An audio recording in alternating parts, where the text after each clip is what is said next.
حضرت امام مالک کہتے ہیں میں غریب کا بیٹا تھا. اکثر دین پڑھنے والے غریبوں کے بیٹے ہوتے ہیں. امیروں کے بچے ایف ایس سی پڑھتے ہیں, بی ایس سی پڑھتے ہیں, ٹیکنالوجی پڑھتے ہیں. غریبوں کے بچے دین پڑھتے ہیں, اور پھر امیروں کو ممبریاں ملتی ہیں. غریبوں کے بچوں کو اللہ ممبر عطا فرماتا ہے, مصلی رسول اللہ دیتا ہے.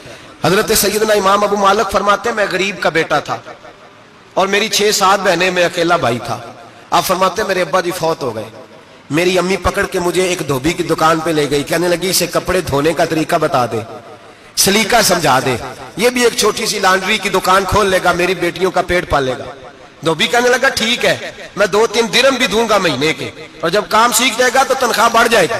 امام ابو مالک رحمت اللہ علیہ فرماتے ہیں میں بہنوں کے لیے روزی کمانے نکلا, میں بیوہ ماں کے سر پہ بوجھ اتارنے کے لیے نکلا, میں غربت کے عالم میں نکلا. رستے میں امام اعظم کا مدرسہ تھا. فرماتے میں وہاں چمکتے چہرے دیکھتا, لیکن اپنی غربت کو دیکھ کے میں آگے بڑھ جاتا, پریشان ہوتا کہ میں کیسے علم حاصل کروں گا. آپ فرماتے امام صاحب مجھے اکثر دیکھتے. ایک دن امام اعظم باہر نکلے, مجھے کھڑے ہوئے دیکھا تو قریب بلایا, سینے سے لگایا, ماتھا چوما. کیا نام ہے؟ میں نے کہا ابو مالک میرا نام ہے. کہا تمہیں پڑھنے کا شوق ہے؟ کہا بڑا شوق ہے. کہنے لگے چل آجا پڑھا کر, آجا مدرسے میں پڑھا کر. کہتے میں سارا دن وہاں پڑھتا, گھر سے کام کرنے آتا, سارا دن امام اعظم کے پاس پڑھتا رہتا. مہینہ آیا تو میری اماں کہنے لگی تنخواہ لاؤ.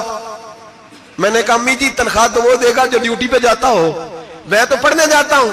کہتے اماں گھر سے نکلی اور بڑے غصے کے ساتھ نکلی, کہنے لگی مولوی نے میرا بچہ خراب کر دیا, میرا بچہ خراب کر دیا. میں کام پہ بھیجتی تھی, اس نے کس چکر میں ڈال دیا, مسلوں سے بھی کبھی پیٹ بھرا ہے, کام بھی تو کرنے چاہیے نا. کہتے امام اعظم کے سامنے کھڑی ہوئی. امام صاحب بڑے امیر کبیر آدمی, اربوں خربوں پتی تھی, اور پھر اتنے بڑے عالم فقیر, سارا بغداد, سارا کوفہ, سارا مصر سلوٹ کرتا ہے. بی بی آئی اور تیز جملے, عورتوں کا طریقہ ہوتا ہے. کہنے لگی مولوی تیری سفید داڑھی, تیرا اتنا نام, تجھے خیال ہی نہیں آیا میں بیوہ عورت ہوں, تو نے میرا بچہ خراب کر ڈالا, میری یتیم بچیاں روٹی کہاں سے کھائیں گی, مسلوں سے بھی کبھی پیٹ بھرا ہے. کہتی اتنے سخت جملے کہے, پر قربان جاؤ امام اعظم سنتے رہے اور مسکراتے رہے. کہنے لگے میری غلطی ہے, میری غلطی ہے, میری غلطی ہے, بی بی بھول گیا تھا, غلطی ہو گئی. بی بی کہتے تیری امام صاحب سنتے رہے. جب غصہ اتر گیا تو کہنے لگے اماں تیرا غصہ اتر گیا ہے؟ اتر گیا ہے. کہنے لگے تیرا بیٹا بڑا نیک ہے, تیرا بیٹا بڑا لائق ہے, تو اسے پڑھنے دے. کہنے لگے چپ کر دے مولوی, یہ پڑھے گا تو میں روٹی کہاں سے کھاؤں گی. امام صاحب کہنے لگے مجھے بتائے گی تیرے گھر کا خرچہ کتنا ہے. اس نے ایک لفظ تو ہے 3 دینار کا, ایک روایت ایسی بھی لکھی ہے بزرگوں نے, کہنے لگی 40 درہم ہے. اور اماں کہتی میں نے جان بوجھ کے زیادہ بتائے, حالانکہ میں کنار کا خرچہ کرتی تھی, لیکن جب کھلا ڈلا کرے تو وہ والا خرچہ بتایا. میں نے کہا 40 درہم خرچہ ہے, تو دے گا؟ تو کہتے امام اعظم کہنے لگے اماں تجھے لینے نہیں آنا پڑے گا, پہلی سے پہلے تیرے گھر میں پہنچ جایا کریں گے, یکم سے پہلے آئیں گے. او بھائیو کہاں استاد ملتے ہیں, کہاں استاد ملتے ہیں, کہاں وہ لوگ ملتے ہیں جو دعائیں مانگتے, التجائے کرتے, پیار کرتے. گزر گیا وہ دور, اب تو سوٹ لینے کا دور ہے, مٹھائیاں لینے کا دور ہے, ہاتھ ڈلوانے کا دور آیا ہے. اب کون پوچھتا ہے, اب تو پوچھتے ہیں تو میرے لیے کیا لایا ہے. حضرت سیدنا امام اعظم ابو حنیفہ رحمت اللہ علیہ 1 دن نہیں, 2 دن نہیں, 4 دن نہیں, 5 مہینے نہیں, 20 سال تک, کہنا آسان, بولنا آسان, سننا آسان, 20 سال تک امام ابو مالک کے گھر میں خرچہ دیتے رہے, وہ پڑھتے رہے. اماں کہنے لگی تو میرے بیٹے کو لگا تو لیا ہے, تو پڑھ کے بنے گا کیا. حضرت امام اعظم فرمانے لگے بادشاہوں کے تخت پر بیٹھ کر بادشاہوں کے ساتھ کھانے کھایا کرے گا, ان کے ساتھ بیٹھ کے حلوہ کھائے گا, وقت آئے گا تو دیکھے گی. کہتے ہیں میرے امام انتقال کر گئے, وقت بیت گیا. ہارون رشید نے مجھے بلایا بغداد میں اور کہا میں آپ کو چیف جسٹس بنانے لگا ہوں. کہتے ہیں میں خوشی سے سجدے کرنے لگا, میں چیف جسٹس بنا. میں نے اپنی اماں کو خط لکھا کہ اماں بغداد آ جا, تیرے بیٹے کو اللہ نے بڑی شان عطا کر دی ہے. فرماتے ہیں ہارون رشید کی بیوی بڑی اولیاء کی, علماء کی بڑی فرما بردار تھی, محبت کرنے والی تھی. اس نے حلوہ بنا کے بھیجا, کھانا بنا کے بھیجا. ہارون رشید تخت پہ بیٹھ کے کھانے لگا تو کہنے لگا امام صاحب آپ بھی یہیں آ جائیں میرے ساتھ. کہتے ایک کونے میں وہ بیٹھ گیا, ایک میں بیٹھ گیا, بیچ میں کھانا رکھ لیا. اتنی دیر میں میری اماں بھی پہنچ گئی. 2 لقمے کھائے تھے کہ اماں آ گئی. جب اماں نے مجھے تخت پہ بیٹھے دیکھا, ایک یتیم, ایک لاوارث, ایک بن باپ کا بچہ, وہ کل تک جو بہنوں کے لیے 4 دینار نہیں لا سکتا تھا, تخت پہ بیٹھ کے جب روٹی کھاتے دیکھا تو اماں تڑپ گئی, روئی, چیخیں ماری. میں نے کہا اماں کیا ہوا؟ کہنے لگی بیٹا مجھے تیرا استاد یاد آ گیا ہے، اس نے کئی سال پہلے کہا تھا اسے دین کا علم پڑھنے دے، اسے فقیہ بننے دے، یہ بہت آگے جائے گا۔ دیکھ آج اللہ نے تجھے کتنی شان عطا کی ہے۔ کہا بیٹا یہ کمال تیرا نہیں، یہ امام اعظم ابو حنیفہ کا کمال ہے، یہ ان کا کمال ہے جنہوں نے تمہیں یہاں تک پہنچایا۔ میرے بھائی اپنی پوری زندگی حضرت امام اعظم ابو حنیفہ نے، آج تو اساتذہ کرام، اساتذہ مجھ سے ایک ٹیچر کہنے لگے حضرت جی دل نہیں لگتا، بے سکونی سی ہے، کچھ بتلائیں۔ تو میں نے کہا کلاس میں کوئی یتیم بچہ ڈھونڈ لیں، کوئی لاوارث بچہ ڈھونڈے، اس کی وردی اپنے ذمے لے لیں، کتابیں اپنے ذمے لے لیں، اس کا خرچہ اپنے ذمے لے لیں، روز جیب میں ٹافیاں ڈال کے جایا کرے کہ غریب کو دینی ہے۔ پر میں 2 مہینے یہ والا وظیفہ بھی پڑھ کے دیکھے، اللہ آپ کو سکون عطا کرے گا۔ یہ بھی کہنے لگے بڑی ٹھنڈک ہوئی ہے، بڑا سکون ملا ہے، بڑی تابعداری۔ میں نے کہا آپ لفظوں سے سکون چاہتے ہیں، وہ لوگ خدمت کر کے سکون لیتے۔ کوفے کا ایک امیر آدمی تھا، پھر غریب ہو گیا۔ غریب، غربت بڑی پریشانی ہے، بڑی پریشانی، بڑی آزمائش۔ غریب بیوقوف اس لیے ہوتا ہے کہ اس کی جیب میں پیسے نہیں ہوتے۔ غریب مجبور اس لیے ہوتا ہے کہ اس کے پاس ہوتا کچھ نہیں نا، تو ساری آزمائشیں کٹھی آ جاتی۔ غریب آدمی تھا، محنت مزدوری کرتا لیکن پوری نہ ہوتی۔ وہ کہتا ایک دن گلی میں ککڑی بیچنے والا آیا، تو میری ایک بیٹی تھی چھوٹی سی، باقی بچے بڑے تھے، چھوٹی ضد کرنے لگی، کہنے لگی ککڑی کھانی ہے، ککڑی۔ کہتے میں پریشان ہو گیا، دل ٹوٹ گیا، بیٹی نے سوال کیا ہے۔ فرماتے میں نے سوچا کس کے پاس جاؤں، کسی اور کے پاس مجھے سمجھ نہ آیا، میں سیدھا امام اعظم کے پاس چلا گیا۔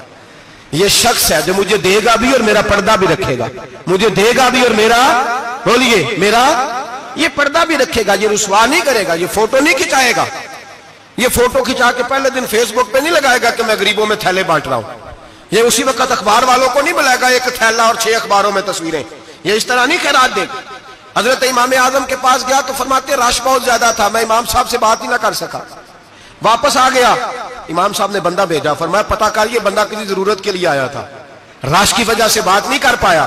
کہتے واپس میرے پیچھے بندہ بھیجا، وہ میرے گھر تک آیا، گھر آ کے اس کو حالات کا پتہ چل گیا، واپس گیا۔ کہتے ہیں 3 تھیلیاں اشرفیوں کی بھر کے امام اعظم لائے اور خود آئے اور رات کے اندھیرے میں آئے اور مجھے تھیلیاں دے کے نا تو میرے آگے ہاتھ باندھ دیے۔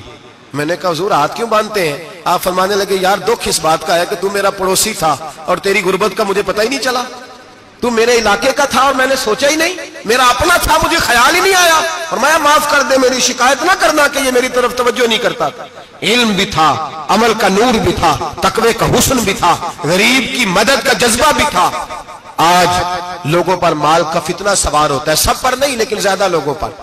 جیسے جیسے مال آتا جاتا ہے ویسے ویسے عقل بھی آتی جاتی ہے، ویسے ویسے سیانے بھی ہوتے جاتے ہیں۔ کہتے ہیں وہ بھی کمائے وہ بھی کرے، میں تو ٹیکنیکلی بڑا ہوں، میں عقل مندی، میں بڑی نہ بہن کی فکر رہتی ہے، نہ بھانجوں کی فکر رہتی ہے، نہ رشتہ دار کی فکر رہتی ہے، نہ دائیں بائیں کچھ دیکھتے ہیں۔ لوگ جیسے جیسے پاورفل ہوتے جاتے ہیں، ہٹتے جاتے ہیں، کٹتے جاتے ہیں، امیروں سے گرانے لگتے جاتے ہیں، آگے کی طرف دیکھتے جاتے ہیں۔ امام اعظم ابو حنیفہ رحمۃ اللہ علیہ نے ساری زندگی پیار کیا، محبت بانٹی، علم، فقاہت، تقوی، روشنی۔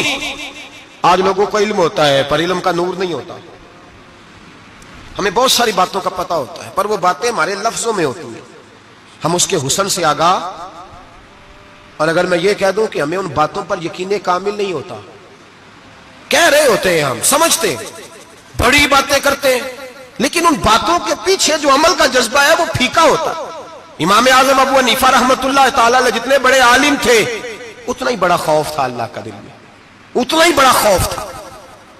ایک آدمی کہتا ہے میں نے امام صاحب سے مسئلہ پوچھنا تھا، میں نے عشاء کی نماز امام صاحب کے پیچھے پڑھی، کتنی لوگ باتیں سنتے ہیں، اس کا اثر کتنا لیتے ہیں، لیکن امام صاحب رحمۃ اللہ علیہ کا طریقہ کیا تھا؟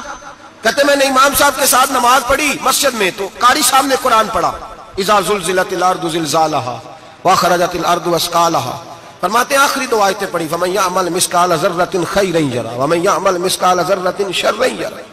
اللہ فرماتے ہیں میں قیامت کے دن تیرے ذرے ذرے کا حساب کروں گا، ذرہ برابر نیکی ہوئی تو تیرے سامنے آئی، ذرہ برابر گناہ ہوا تو تیرے کس کے برابر؟ جی وہ کتنا ہوتا ہے؟ ریت کا 1 ذرہ، اس کے برابر بھی گناہ ہوا تو تیرے سامنے، یہ اللہ کہہ دیا ہے، تو ایسا انشاءاللہ ہو کے رہے گا۔ اللہ ایک دفعہ دکھائے گا، دعا فرمائے اللہ ہمیں معافی عطا فرمائے، اللہ ہم سے درگزر فرمائے، اللہ ہمیں بخشے ہوئوں میں شامل فرمائے۔ یہ آیت امام صاحب نے سنی تو کہتے ہیں میں نمازی سارے چلے گئے تو امام صاحب بیٹھے اور یوں نہ اپنی داڑھی پکڑ لی, چراغ ٹمٹما رہا, کہتے ہیں داڑھی پکڑ لی اور امام صاحب بیٹھے. میں نے کہا کہ کسی محویت کے عالم میں ہے, سوچ میں, چلے میں تھوڑی دیر میں آتا ہوں. کہتے ہیں میں 2 گھنٹے کے بعد آیا تو امام صاحب ویسے بیٹھے ہیں داڑھی پکڑی ہوئی. میں نے کہا ٹھہر کے آتا ہوں. میں پھر 1-1.5 گھنٹے کے بعد گیا تو ویسے بیٹھے. کہتے ہیں تہجد کا وقت ہو گیا, میں مسجد میں گیا تو چراغ ٹمٹمانے لگا, ختم ہونے کے قریب آ گیا. امام صاحب بیٹھے ہیں. اب میں نے دیکھا کہ آنکھیں آنسوؤں سے بھری ہوئی ہیں اور اپنی داڑھی پکڑ کے کھینچ رہے ہیں اور کہتے ہیں یا اللہ تو اگر ذرے ذرے کا حساب لے گا تو ابو حنیفہ تو الجھ جائے گا. اے اللہ تو ذرے ذرے کے بارے میں پوچھے گا تو میں تو نہیں جواب دے سکتا. خدا بندہ اس طرح کر, میرے ان سفید بالوں پہ رحم کھا. اے اللہ میرے بڑھاپے پہ مہربانی فرما, مجھ سے نہ ذرے ذرے کا پوچھنا, میں بڑا کمزور ہوں, میں نہیں جواب دے سکتا. مولا مجھ سے درگزر والا معاملہ کر. کہتے تڑپ رہے امام صاحب. فجر کی اذان ہوئی تو امام صاحب نے دائیں بائیں دیکھا, میں پیچھے کھڑا تھا. میں نے کہا حضور ساری رات ہی گزر گئی, آپ ایک آیت سن کے پریشان رہے اور میں روزانہ 20 تقریریں سنتا ہوں, درجنوں حدیثیں سنتا ہوں, مجھے تو اثر نہیں ہوتا. آپ فرمانے لگے مجھے تیرے معاملے کا نہیں پتا, لیکن مجھے اگر تو نے دیکھ لیا ہے تو کسی کے ساتھ ذکر نہ کرنا مجھے. اور فرمانے لگے پھر تو نیک آدمی ہوگا, تجھے نہیں خیال آتا. تو میں تو جانتا ہوں من آنم کے من دانم, پتہ سارا ہے سردار نو کی تیاں دا. میں تو جانتا ہوں نا, مجھے خبر ہے, لہٰذا میں نہیں حساب دے سکتا, تیرا نہیں مجھے پتا. جتنا میرے بھائی علم زیادہ اتنا خوف بھی. حضرت عبداللہ ابن مسعود فرماتے ہیں زیادہ باتیں کرنے والا عالم نہیں ہوتا, اللہ سے زیادہ ڈر جانے والا عالم ہوتا ہے. جو آدمی لمبی چوڑی گفتگو کرے وہ فقیہ نہیں, وہ اللہ سے ڈرنے والا نہیں, بلکہ جس کو وہ بات کرے تو تھوڑی کرے, ڈر کے کرے, خوف کے ساتھ کرے. اللہ کی خشیت جس کے دل میں ہو وہ بڑا عالم ہوتا ہے. حضرت امام اعظم ابو حنیفہ رحمت اللہ علیہ مالدار تھے اور اپنے مال میں سے حصے نکالتے تھے. امام صاحب فرمایا کرتے تھے میں نے چند 1000 درہم رکھ دیے. حضور کس لیے؟ فرمایا لوگوں کو قرضہ دینے کے لیے. نبی پاک صلی اللہ علیہ وسلم نے فرمایا قرضہ لینے والے کو منع کیا ہے, فرمایا قرضہ ایک قید ہے, بغیر مجبوری کے نہ لینا. اب لینے والے بھی احتیاط نہیں کرتے, فٹافٹ قرضے کے پیچھے بھاگتے. بڑی مجبوری ہو تو قرضہ لیں, فرمایا مقروض قیدی ہوتا ہے, قرضہ لینے سے بچو. اور دینے والے کو کیا کہا؟ فرمایا اگر سامنے والا تنگ دست ہو نا, تنگ دست, تو اسے مہلت دو. جتنی تم مہلت دو گے اللہ اتنے ہی پیسے روز صدقہ کرنے کا ثواب عطا فرمائے گا. اگر تنگ. ایک صاحب مجھے کہنے لگے, میں نے رمضان شریف میں نا قرضے کے حوالے سے یا کچھ عرصہ پہلے کسی موقع پر قرض کے حوالے سے کو بات کی, تو ایک صاحب مجھے کہنے لگے حضرت صاحب جیسے کسی کو لینا ہوئے نا 20,000 تو انہوں ترا کے لئی دے, تو جی 20 کروڑ لینا ہوئے تو پھر نہیں ترایا جاتا. میں نے کہا کیوں؟ کہنے لگے 20,000 والا بندہ ماڑا ہوتا ہے نا, جہاں 20 کروڑ کھا گیا وڈی مگرمچھ ہوتا ہے, انہوں ترایا جا سکتا. وہ دے کے بندے ترلے ہی کر دے, چل بھائی کیویں دے سکنا ہے. وہ جو 20,000 والا نا ماڑا بندہ کہتے تو دینے نے کہ تیرا بندوبست کریے, کہتے چل صاحب جمعرات لے آؤ کسی طریقے. جمعرات ماڑا ہے نا. نبی پاک نے کیا فرمایا؟ حضور نے فرمایا تجھے پتہ چل جائے کہ تنگ دست ہے تو مہلت دے, جتنے دن تو اس سے پیسے نہیں لے گا اتنے پیسے روز صدقہ کرنے کا ثواب دیا جائے. اب لوگ جو تگڑی موٹے مگرمچھ ہیں ان کو مہلت دیتے ہیں, وہ کہتے ہیں جا جتھوں لب دے لے, پھر کہتے ہیں نہیں آپ بتائیں آپ کیسے دے سکتے. اور ماڑا بندہ انہیں 2,000 دینا ہے دکان کا, اس کو دکاندار کہتا ہے کل سائیکل لے کے تب گزرنا, میرے آگے سے اگر پیسے دینے ہیں تو میں نے سائیکل رکھ لینا. ڈرنا چاہیے اللہ پاک, ہمیں پتہ ہوتا ہے سامنے والا غریب ہے, تنگ دست ہے, مجبور ہے, اسے مہلت دینی. امام صاحب کہتے ہیں میں نے کچھ پیسے رکھے ہوئے تھے, پس منظر یہ تھا کہ غریب لوگ آتے ہیں تو میں ان کی مدد کروں گا. امام اعظم ابو حنیفہ نے ایک بندے سے پیسے لینے تھے اور حال یہ تھا کہ آپ دھوپ میں کھڑے تھے, ساتھ اس بندے کا مکان تھا. لوگوں نے کہا حضرت دیوار کے سائے میں ہو جائے. فرمانے لگے اس سے پیسے لینے ہیں, اگر سائے میں کھڑا ہوا تو سود میں شمار ہو جائے گا, میں اس سے فائدہ نہیں لے سکتا.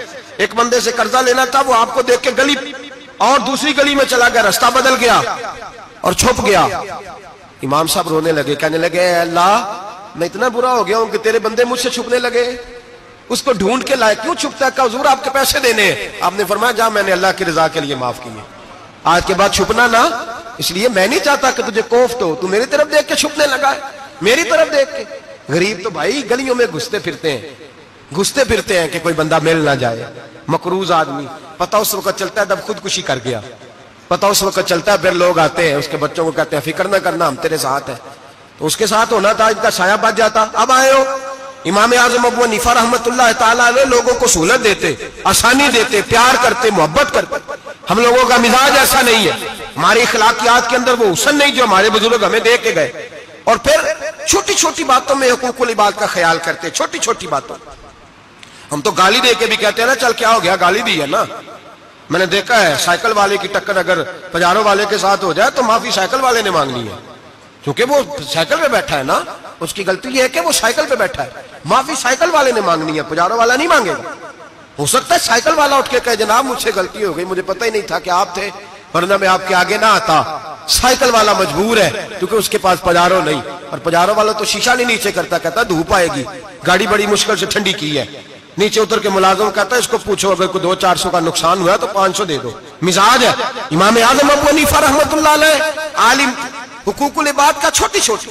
آپ کے شاگردوں میں سے کسی کے چہرے پر شکن آتا تو 20 بار پوچھتے کوئی پریشانی ہے میرے بیٹے کو, کیا ہو گیا. ساری زندگی سایہ دار شجر کی طرح گزاری, ساری زندگی شاگردوں پر مریدوں پر محبت کا سائبان رہا, ٹھنڈی چھاؤں رہی امام صاحب کی. امام اعظم ابو حنیفہ رحمۃ اللہ تعالی علیہ گلی سے گزر رہے تھے, لکڑی کے جوتے پہنا کرتے تھے, کھڑاؤں. ایک نوجوان بچے کے پیر پہ پیر آ گیا تو کہنے لگا امام اللہ سے ڈر جا. یہ لفظ گئے تو امام صاحب کی چیخ ہی نکل گئی. کئی گھنٹے بے ہوش رہے. لوگوں نے کہا حضور کیا ہوا؟ فرمانے لگے تم نے سنا نہیں, چھوٹے چھوٹے جوان بھی کہتے ہیں کہ ابو حنیفہ اللہ سے نہیں ڈرتا, اللہ کی مخلوق کہتی ہے نہیں ڈرتا. اگر یہ کہہ رہے ہیں تو میرا کیا بنے گا. کئی دن روتے گزر گئے.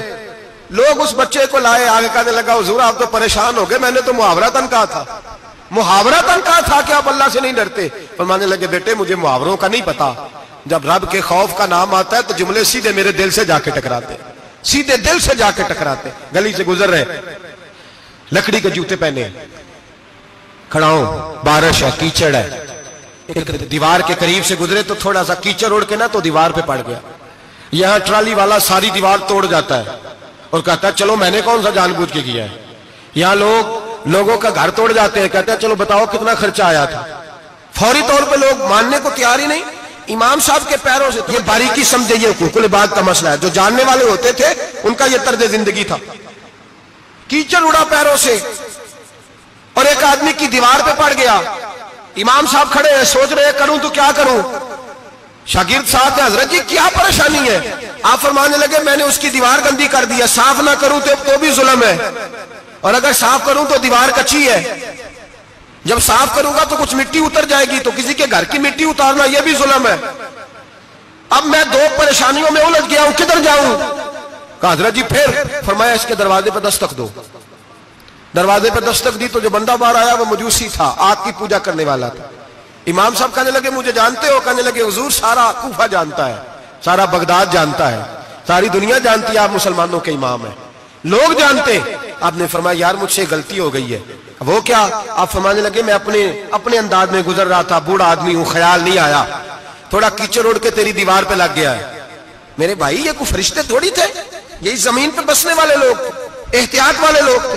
ہم لوگوں نے پتہ نہیں اپنا مزاج اتنا سخت کیوں بنا لیا ہے. کتنے لوگوں کو لتاڑ کے, کتنی پگڑیاں اچھال کے, کتنے حقوق العباد ضائع کر کے بھی ہم اسی طرح کے مطمئن ہیں. کہاں سے تسلی لاتے ہیں ہم, کہاں سے اپنے آپ کو ٹھنڈک دیتے ہیں, کیسے اپنے آپ کو ہم سکون دے لیتے ہیں کسی کو تکلیف دے کے. کس طرح سکون کی نیند آتی ہے جب کوئی پریشان ہوتا, کیوں ہمارا دل پتھر ہو گیا. اعلیٰ حضرت فرمایا کرتے تھے جا کسی سے جا کے علاج کرا, تیرے سینے میں جو دل دھڑک رہا ہے وہ سخت ہو گیا, جا کسی سے جا کے اس کی دوائی کھا. تجھے خیال ہی نہیں آتا تڑپتے لوگوں کو دیکھ کر, جا کے علاج کرا. اگر ایسے ہی مر گیا تو حالات تیرے حق میں اچھے نہیں ہوں گے. حضرت امام صاحب تڑپ رہے ہیں اور اس شخص کے سامنے آہوزاری کر رہے ہیں جو مجوسی بھی ہے, غریب بھی ہے, کچے گھر میں رہتا ہے. فرمایا یار بتاؤ کیا کروں. امام صاحب باتیں کر رہے ہیں تو وہ آدمی حیرت میں کھو گیا. کبھی دیوار دیکھتا, کبھی اپنا آپ دیکھتا, کبھی امام صاحب کو دیکھتا, دائیں بائیں دیکھتا, پسینے آنے لگے. پتہ نہیں کیا سوچوں کا مد و جزر چلنے لگا, کہاں بات گئی, کہاں تک اس کی سوچ گئی, کہاں پلٹ کے آئی. کہنے لگا امام صاحب میں تو چوک میں رہتا ہوں, روزانہ پتہ نہیں کتنی گاڑیاں مٹی برسا جاتی ہیں, کبھی کوئی نہیں آیا, آپ کو کیا ہوا؟ آپ فرمانے لگے مجھے کسی کا نہیں پتا, مجھے تو میں نے جو قرآن حدیث پڑھا ہے مجھے تو ڈر آ رہا ہے, مجھے بتا تو معافی دیتا ہے کہ نہیں, تیری دیوار صاف ہوگی کہ نہیں. کہنے لگا حضور دیوار کو چھوڑے, پہلے کلمہ پڑھائے, میرا دل تو صاف کر دے. کہنے لگا اتنا میٹھا دین, اتنا پیارا دین, اتنا خوبصورت دین کہ غریب کی دیوار پر کیچڑ لگ جائے اور آپ کو اتنی تکلیف ہو, میں اس دین سے دور کیوں ہوں. یہاں روز یورپ کہتا ہے کہ مسلمان جھوٹی شادیاں کرتے, دنگا فساد کرتے, نیشنلٹی لینے کے لیے جھوٹ بولتے,